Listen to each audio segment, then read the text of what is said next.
తను మాట్లాడేది ఒకటి, తని ఒక చేసే పని ఒకటి.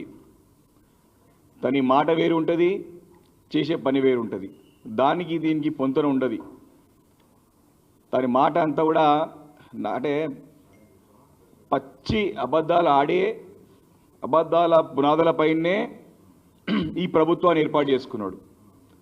సరే, ప్రభుత్వం వచ్చిన తర్వాత కూడా వాస్తవాలు ప్రజలకు చెప్పి వాస్తవాలతో ప్రభుత్వాన్ని నడిపిస్తే ప్రజలు మనల్ని పొందగలుగుతారు, ప్రజలు ఒక బాగోలు చూడగలుగుతారు, ప్రజలు కూడా దాన్ని హర్షిస్తారు, స్వాగతిస్తారు.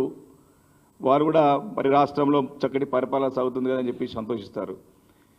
కానీ పదే పదే పదే పదే ప్రతి సందర్భంలో కూడా ప్రజలను పక్కదో పట్టించడం, ప్రజలని మరి ఏదో రకంగా కన్ఫ్యూజ్ చేయడం, ఇది తన అలవాటుని మార్చుకోలేక, అంటే కుక్కతో వంకరలాగానే తన యొక్క పద్ధతి మార్చుకుంటలేడు, తన మాట తీరు మార్చుకుంటలేడు, తన వ్యవహారాన్ని ఇంకా కూడా మార్చుకుంటలేడు. వారు మొదటి నుంచి కూడా రూపాయి లేదు, ఖజానా మొత్తం కూడా కొల్లగొట్టినారు, నేను లంక బిందెలు ఉన్నాయనుకొని ఇక్కడ వచ్చినా ఏమి లేవు, నన్ను కోసినా పైసలు వెళ్ళయి, నన్ను కాల్చుకొని తిన్నా కాల్చుకొని తింటారా, నన్ను కోసుకొని తింటారా, నన్ను ప్రభుత్వ ఉద్యోగులకు తమ న్యాయంగా రావాల్సినటువంటి తమ యొక్క మరి జీతభత్యాలు కానివ్వండి, తమ యొక్క పాత పెండింగ్ సంబంధించినటువంటి అనేక అంశాలని అడిగితే మరి వారు ఈ రకంగా రూపాయి లేదు ఖజానాలో, డబ్బులు లేవు, నన్ను కోసుకు తింటారా, ఏం దొరకది, మీరు ఇట్లే ఉండాలి, ఇట్లే సావాలి, ఇట్లే బతకాలని చెప్పేసి మరి ప్రభుత్వ ఉద్యోగుల్ని మరి కల్లారన్నట్టు చూసాం, మన చెవులారా విన్నాం. అసెంబ్లీ వేదిక కానివ్వండి, బయట అనేక వేదికల పైన కూడా పదే పదే పదే పదే ఎప్పుడు కూడా దివాలా దివాలా దివాలా తీసినారు, నేను ఇక్కడ అప్పులకు పోతే నన్ను దొంగలేక చూస్తామన్నారు. ఒక సందర్భంలోనైతే నేను ఢిల్లీకి కేంద్ర మంత్రుల దగ్గరకు పోతే చెప్పులు ఎత్తుకపోతారేమో, చెప్పులు దొంగలే కూడా నన్ను చూస్తారని చెప్పేసి ముఖ్యమంత్రి గారు అన్న మాటలు తెలంగాణ సమాజం అంతా కూడా చూసింది, ప్రపంచంలో ప్రతి ఒక్కరు కూడా చూసినారు. కానీ వారు చేసే పని ఏంది? వారు మొన్న జరిగినటువంటి గత నెలలో మరి జరిగినటువంటి ఒక భారత్ సమ్మిట్, ఏదేదో పెట్టుబడులకు ఆకర్షించడానికి నేను ఏదో కార్యక్రమం తీసుకుంటానని చెప్పేసి ఒక కార్యక్రమం తీసుకున్నాడు. కానీ దానికి ఎవరు వచ్చినారు ముఖ్య అతిథిగా?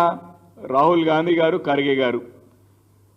అంటే కాంగ్రెస్ పార్టీ మీటింగ్కి అధికారికంగా మరి ఆర్టీఏలో మరి ఒక వ్యక్తి కరీంమర్ అనేటువంటి వ్యక్తి లిఖితపూర్వకంగా రైట్ టు ఇన్ఫర్మేషన్ యాక్ట్ కింద అడిగినారు, మీరు భారత్ సమ్మిట్కి ఎంత ఖర్చు చేసినారు? పేరు భారత్ సమ్మిట్ కానీ అది కాంగ్రెస్ పార్టీ మీటింగ్.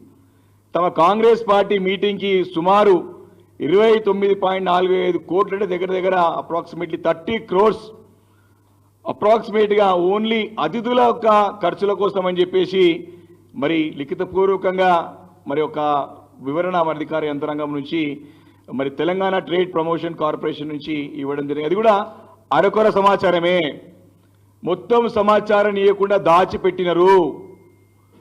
ఏ టెండర్ ప్రక్రియ ప్రకారం మీ డబ్బులు ఖర్చు చేశారు, ఏ కింద నిధులు ఇచ్చినారు, ఒక పార్టీ ప్రోగ్రాంకి సుమారు 200 కోట్ల రూపాయలు దగ్గర దగ్గర ఖర్చు అయ్యింటే అని చెప్పి అంచనా వేస్తున్నాం. దానికి అంటే 200 కోట్ల రూపాయలని ప్రజాధనాన్ని తన పార్టీ కార్యక్రమాలకి వాడుకుంటున్నాడు ముఖ్యమంత్రి. అంటే ఎప్పుడు నా ముఖ్యమంత్రి పదవి పోతుందో అని తమ అధినేతని యొక్క మన్ననలు పొందడానికి, తన సీటు కాపాడుకోవడానికి ప్రజాధనాన్ని ఈ రకంగా దుర్వినియోగం చేస్తున్నారు.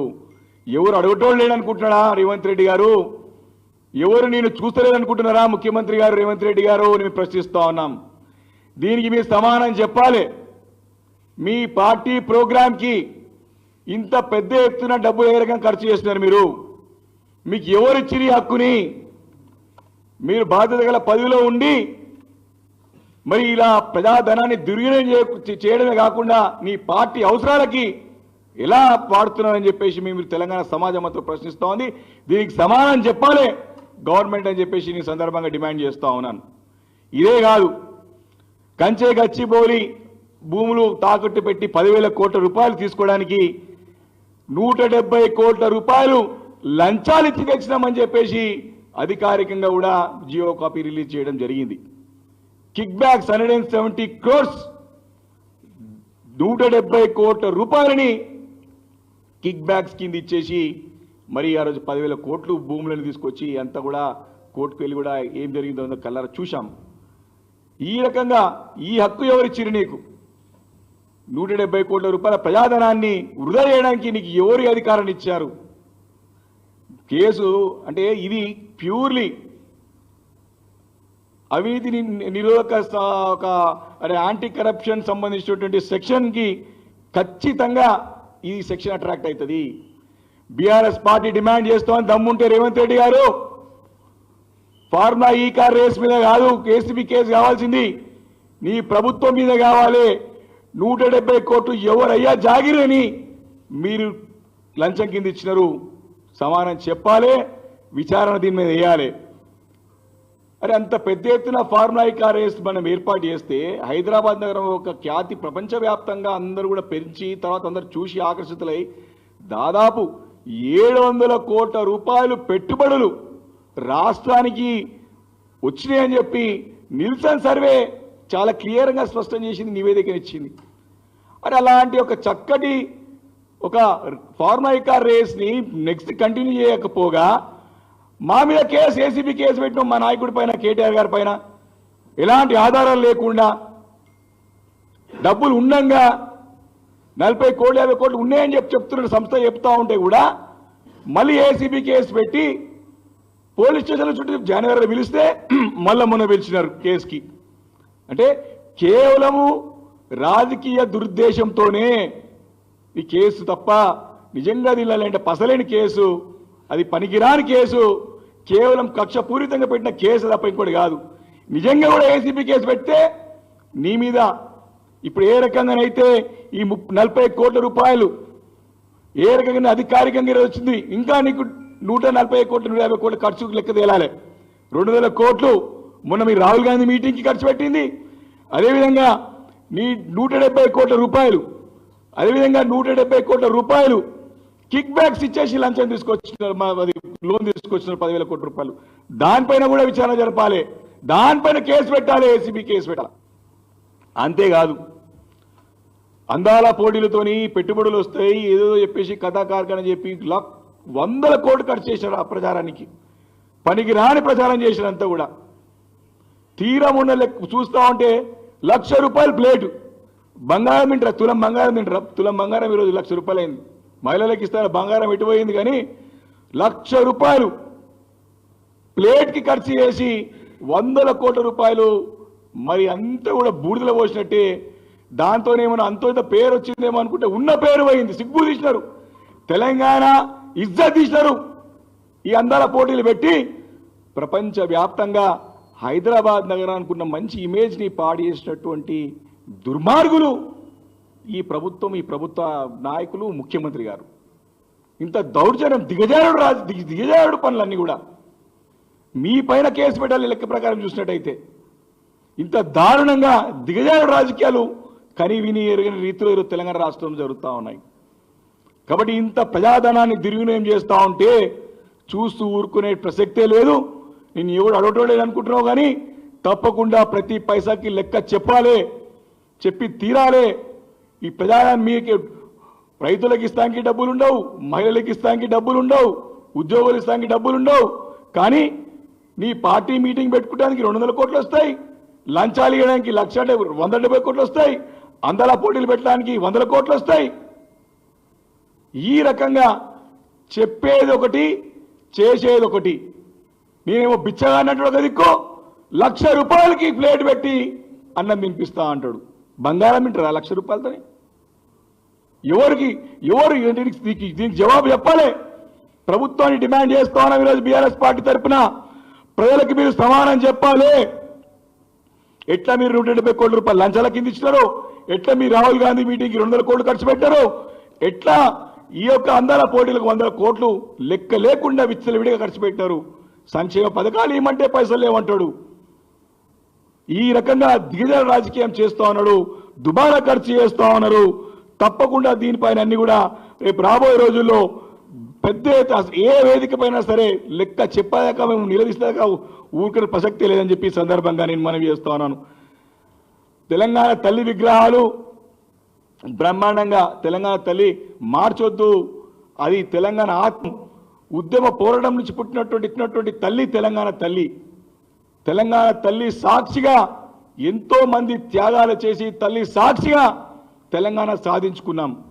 అలాంటి తెలంగాణ తల్లినే మార్చేసినటువంటి దౌర్భాగ్య దుర్మార్గపు ప్రభుత్వం ఇది. ఇంత చిల్లర చీప్ పాలిటిక్స్ గతంలో ఎప్పుడు చూడలేదు, ఇక్కడ దేశంలో కూడా జరగకుండా, బీహార్ యూపీలో ఉండకుండొచ్చు. అంత అంత దౌర్భాగ్యమైనటువంటి పరిస్థితి ఈరోజు తెలంగాణ రాష్ట్రం ఏర్పడింది. ప్రతి కలెక్టరేట్లో మరి కొత్త విగ్రహాన్ని ఏర్పాటు చేస్తామంటారు. ఎవరి పైసలను పెడతాం మళ్ళీ కూడా దానికైతే వృధా. అంటే కేవలము కేసీఆర్ గారు ఆనవాళ్ళు లేకుండా చేస్తాను, ఏడేస్తావు, నేను ఇప్పుడు ఏ ప్రోగ్రాం పెట్టినా కేసీఆర్ కట్టే వేదికనే. నువ్వు కూర్చున్న పోలీస్ కమాండ్ కంట్రోల్ కేసీఆర్ కట్టిందే, కేసీఆర్ గారు కట్టిందే. తెలంగాణ సెక్రటరియట్ కేసీఆర్ గారు కట్టిందే. నువ్వు కట్టేసేటువంటి ఈరోజు ఫోర్త్ సిటీయో 4 బదర్ సిటీయో 17,000 ఎకరాలు కేసీఆర్ గారు కూడా పట్టిందే. యాదాద్రి కేసీఆర్ గారు కట్టిందే. ఈరోజు విగ్రహాలు పెట్టిన ప్రతి కలెక్టరేట్ కూడా కేసీఆర్ గారు కట్టిందే. నువ్వు ఇప్పుడు నిన్న సంబురాలు పనికిరాని సంబురాలు జరుపుకుంటా అని చెప్పినావు. ప్రతి రైతు వేదిక కేసీఆర్ గారు కట్టిందే. కాబట్టి నువ్వు మళ్ళీ జన్మెత్తినా కేసీఆర్ గారిని ముట్టుకోలేవు, వారి ఇమేజ్ వారి ఖ్యాతిని ఏం కూడా ముట్టుకోలేవు, ఇది ఇంత కూడా చేయలేవు. కానీ వారు ఎంత దుర్మార్గం అంటే ప్రభుత్వం అధికారికంగా ప్రభుత్వ సొమ్ముతోని సోషల్ మీడియా ఇతర మీడియాల్లో కేసీఆర్ గారు కేటీఆర్ గారి యొక్క క్యారెక్టర్ అసాసినేట్ చేయడానికి, వారి వ్యక్తిగత మరి వారి యొక్క ప్రతిష్టని దెబ్బతీయడానికి చేస్తున్నారు ప్రచారాన్ని. డబ్బును ప్రజాధనాన్ని ఈ రకంగా వ్యక్తిగతంగా కూడా డ్యామేజ్ చేయడానికి కూడా ఖర్చు చేస్తూ ఉన్నారు. అది కూడా మన సమాచారం ఉంది, తప్పకుండా లెక్కల ద్వారా బయటపెడతాం. కాబట్టి ఈ రకంగా వారు చెప్పేదేమో రూపాయి లేదు, డబ్బులు లేవు, మేమేం చేయలేము, 100 రోజుల్లో 6 గ్యారంటీలు గాలికి పోయినాయి. వారు ఇంకా రుణమాఫీ, సంపూర్ణ రుణమాఫీ అరకొర చేసేసి గాలికి వదిలేసినారు. ఏమి హామీ నిలబెట్టుకోకపోగా ఈ రకంగా దుమారా ఖర్చులు చేస్తూ ముందుకు పోతున్నారు. ఇంక రేపో మాపం మళ్ళా ఢిల్లీ పోతాడని వింటా ఉన్నాం. పోతే హాఫ్ సెంచరీ అయిపోతుంది, ఇక 50 సార్లు అయిపోతుంది. ఇక అది కూడా కేవలం మన కాంగ్రెస్ పార్టీ నాయకులను గెలవడానికి పోతున్నాడు. తనిక్కడ దోచుకున్నటువంటి సొమ్మునంతా కూడా దాచుకోవడానికి, ఢిల్లీ చుట్టుపక్కల వ్యాపారం చేసుకోవడానికి, అక్కడ ఆస్తులు కూడా పెట్టుకోవడానికి ఢిల్లీకి పోతున్నాడు తప్ప పార్టీ పని కాదు, రూపాయి తెచ్చేది లేదు నిధులు ఇక్కడికి. కాబట్టి ఆ నిధులు కూడా ఆ డబ్బులు వృధానే. చాలా స్పష్టంగా మరి అనేక మంది వారు చెప్పింది, వారి గతంలో ఇంతమంది నీకు ఎందుకో అడ్వైజర్స్ అని చెప్పినాడు, ఇప్పుడు ఎంతమందిని పెట్టుకుంటున్నాం అధికారికంగా సలహాదారులని.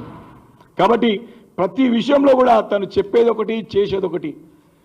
ఏ రకంగా ప్రజాధనాన్ని ఇటు అధికారికంగా చూస్తూ ఉన్నాం, జీవోల ద్వారా ఏ రకంగా అధికారికంగా డబ్బులని లంచాల ద్వారా ఇస్తా ఉన్నారో చూస్తూ ఉన్నాం. అనధికారికంగానే చెప్పనే వద్దుగా, దానికి అద్దు లేదుగా. మొన్న హర్యానా ఎన్నికలకి మన మహారాష్ట్ర ఎన్నికలకి మొత్తం సంచులు మొత్తం ఇక్కడికి వెళ్ళిపోయినారు. ఒక వ్యాపారస్తుని వదిలిపెట్టలేదు, ఒక ఇండస్ట్రీస్ వదిలిపెట్టలేదు. బ్లాక్మెయిల్ రాజకీయాలు, వాళ్ళ కుటుంబ సభ్యులంతా కూడా రోడ్ల పైన పడ్డారు. స్వైర విహారం చేస్తూ ఉన్నారు. తెలంగాణ రాష్ట్రం అంతా కూడా దోచుకుంటున్నారు. ఢిల్లీకి మూటలు తీసుకుపోతున్నారు, ఢిల్లీకి తీసుకుపోతున్నారు. ఈ వచ్చే ఎన్నికల్లో కాంగ్రెస్ పార్టీ చెయ్యి గుర్తు తీసేసుకోవాలి. ఇక ప్రజలు గుర్తుపెట్టాలంటే చెయ్యి సంచి గుర్తుపెట్టుకోవాలి. వాళ్ళు చెయ్యిలో సంచి మూటలు పెట్టుకుంటే పక్క మంచి ఓట్లు వస్తాయి. ఇక వాళ్ళకి చేయి గుర్తు మార్చుకుంటేనే బెస్ట్ ఏమనిపిస్తుంది నాకు స్పష్టంగా అర్థమవుతుంది. ఎందుకంటే బ్యాగులు మోసేది స్పష్టంగా కాంగ్రెస్ పార్టీకి అంతా తెలంగాణ ఆనవాయితీ అయిపోయింది. ఇప్పుడంతా కూడా పోటీల మీద సంచులు పోసుకుంటూ పోతా ఉన్నారు. కాబట్టి వచ్చే ఎన్నికల్లో చెయ్యి గుర్తు తీసేసుకొని చెయ్యి సంచి గుర్తు పెట్టుకుంటే మంచి ఓట్లు వస్తాయి. మీకు ప్రజలు మంచిగా స్వాగతిస్తారు, మంచి సన్మానం చేస్తారు, మంచిగా మీకు మంచి పేరు ప్రతిష్టలు వస్తాయి, బ్రహ్మాండంగా ఉంటుందని చెప్పేసి నాకు సలహా ఇస్తా ఉన్నాను. కాబట్టి మీరు చేస్తున్నటువంటి ప్రతి ఖర్చును కూడా తప్పకుండా బయటికి తీసి ప్రజాక్షేత్రంలో పెట్టి తప్పకుండా భవిష్యత్తులో మీకు గుణపడని చెప్పడానికి బీఆర్ఎస్ పార్టీ సిద్ధంగా ఉంటుందని చెప్పేసి కూడా ఈ సందర్భంగా నేను కాంగ్రెస్ పార్టీని, ప్రభుత్వాన్ని నేను హెచ్చరిస్తా ఉన్నాను. మరి ప్రజలకు ఇచ్చినటువంటి మీరు వాగ్దానాలన్నింటినీ కూడా తుంగలో దొక్కి చెయ్యని పని కూడా చేస్తున్నట్టు ప్రజలకి తప్పుడు సమాచారం ఇస్తూ అబద్ధాలు ఆడుతూ ఉన్నారు. అసలు ఎంత ఆశ్చర్యం అంటే ఇంటిగ్రేటెడ్ స్కూల్ స్టార్టే కాలేదు, పిల్లలు పోనే లేదు. ప్రచారం ఎంత పెద్ద ఎత్తున ప్రచారం, బిల్డింగ్లు అయిపోయినట్టు, పిల్లలు చదువుతున్నట్టు, వాళ్ళు అయిపోయినట్టు. ఇంత చీప్ పాలిటిక్స్, ఇంత చీప్ అడ్వర్టైజ్మెంట్, ఇంత పెద్ద ఎత్తున ప్రచారాన్ని ఎప్పుడు చూడలేదు. కాబట్టి ఇంటిగ్రేటెడ్ స్కూల్స్ అసలు రైతు కూలీలకి పైసలు ఇచ్చేసామని చెప్తున్నారు, 12,000, మహిళలకు 2,500 ఇచ్చేసామని చెప్తా ఉన్నారు. ఇంత అబద్ధాలు ప్రజలను తప్పుదో పెట్టించడం అనేది మాత్రం మరి ఇది తప్పకుండా మరి క్షమించరాని నేరం. ఇది ప్రజలకి పదే అబద్ధాలు చెప్పి, తప్పు చెప్పి పక్కదో పట్టించే ప్రయత్నాన్ని తప్పకుండా ఎండగడతాం. ఈ యొక్క ప్రజాధనాన్ని ఏ రకంగా దుర్వినియోగం చేస్తూ ఉన్నారు. మీరు ప్రజా అవసరాల కోసం వాడమంటేనేమో డబ్బులు ఏమంటారు, కానీ వృధాగా తమ సొంత పార్టీలకి లంచాలకి ఇవ్వడానికి మాత్రం, అధికారికంగా జీవుల ద్వారా తీసుకురావడం మాత్రం తీవ్రంగా ఖండిస్తూ ఉన్నాం. తప్పకుండా ప్రజాక్షేత్రంలో ఇవన్నీ కూడా తీసుకువచ్చి కాంగ్రెస్ పార్టీకి గుణపడని చెప్పడానికి బీఆర్ఎస్ పార్టీ తప్పకుండా సిద్ధంగా ఉంటుందని చెప్పి సందర్భంగా మనం చేస్తా ఉన్నాను. Thank you.